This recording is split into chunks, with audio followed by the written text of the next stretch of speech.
Currently in stock of armored vehicles Russian running low after 28 months of grinding combat, the Russian army is leaning harder into its latest bad idea: equipping frontline troops with inexpensive dirt bikes.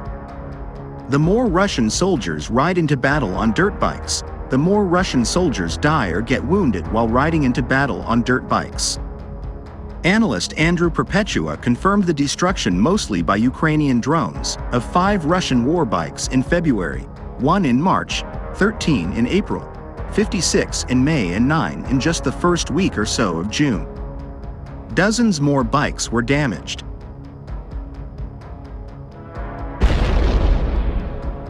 It's genuinely funny the number of casualties Russians have taken from their motorcycle attacks. Despite heavy losses, the Russian army is doubling down on the assault bike concept, which armies have repeatedly attempted and abandoned since World War I. The Russian army's 5th Motor Rifle Brigade, fighting around Krasnohorivka in eastern Ukraine, has formed a special motorcycle platoon, according to the Ukrainian Center for Defense Strategies.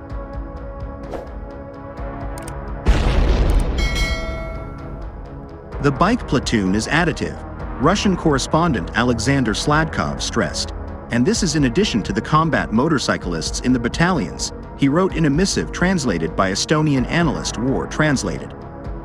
According to Sladkov, more brigades might form their own bike platoons and assign them to delivering the necessary cargo and evacuating the wounded. But they're likely to have a direct combat role as well, and more vehicle-starved Russian commanders are sending their bike troops in direct assaults on Ukrainian positions.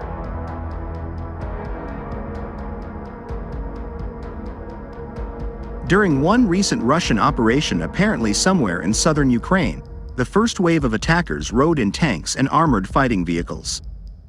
When that wave crashed against a wall of Ukrainian artillery and drones, the Russians sent in a second wave on foot and on bikes. The results were disastrous for the Russians. Sometimes even 6 artillery pieces at once were firing at their positions, recalled a Ukrainian drone operator who uses the call sign Kriegsforscher.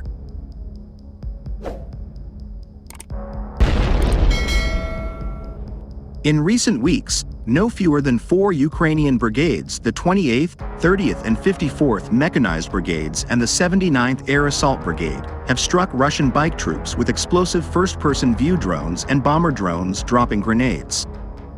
The improvised armor some Russian units are welding onto their bikes doesn't seem to be helping very much. There was some speculation this spring that Russia's new bike tactics might actually help the Kremlin's war effort by making individual soldiers faster and harder to spot from the air.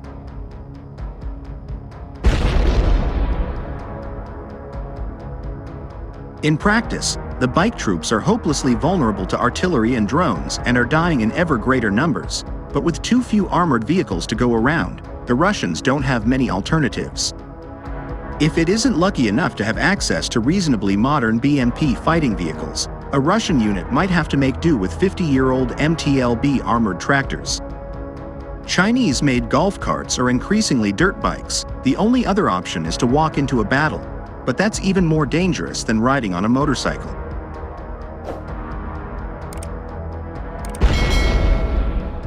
On the other hand, previously unseen footage published by Ukraine's security service on Sunday appears to show Kyiv's forces retaking a key Black Sea outpost from Russia 2 years ago. Ukrainian forces, including Kyiv's SBU security service, conducted a unique and extremely important operation on Snake Island in June 2022, the SBU said in a post to messaging app Telegram on Sunday.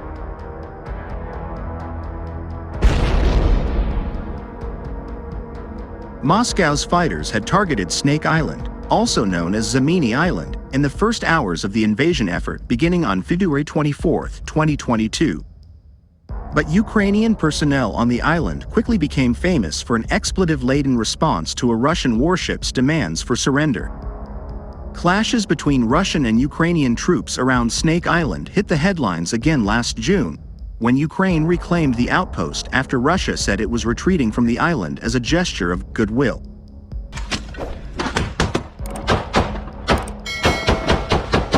Russia's armed forces completed their tasks on Snake Island and withdrew the garrison stationed there, a Russian Defense Ministry spokesperson said in late June. In the clip published by the SBU on Sunday, what appear to be Ukrainian troops approach Snake Island and fire on targets. Bodycam footage shows the fighters landing on the island, making their way through crumbled buildings while firing their weapons. The operation consisted of several stages, the SBU said in its brief statement.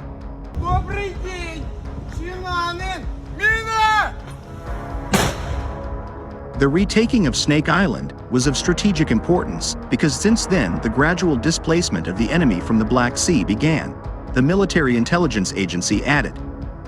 Kirill Budanov, the head of Ukraine's GUR military intelligence agency, has previously described Snake Island as strategically key for civilian, trade, and military reasons. Whoever controls the island can at any moment block the movement of civilian vessels in all directions to the south of Ukraine and also attack western Ukraine, Budanov said in mid-May 2022.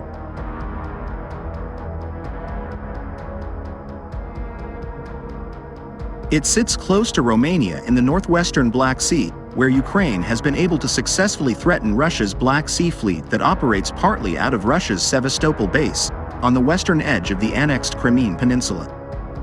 Reports have also suggested the Kremlin is planning a new military base at the port of Okamchire in Abkhazia, a breakaway region of Georgia.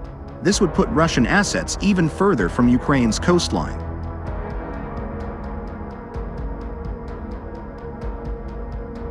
Western intelligence has evaluated that Russia has restricted its activity in the northwestern Black Sea, moving its assets further east to its Novorossiysk base. Moscow has also invested in new protections for its fleet stationed at the base, as Kyiv has sought to extend its reach to these facilities. Essentially, we have confined the Russian fleet to the Novorossiysk Bay, SBU chief Vasyl Malyuk said in late May.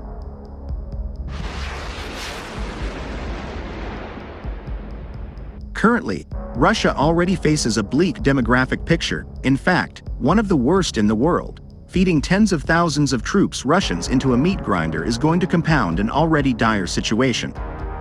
Especially now that millions of young Russians are leaving for better opportunities in democratic countries, and they are the intelligent ones, the people who refuse to die for Putin's grand delusion of making himself the next Peter the Great.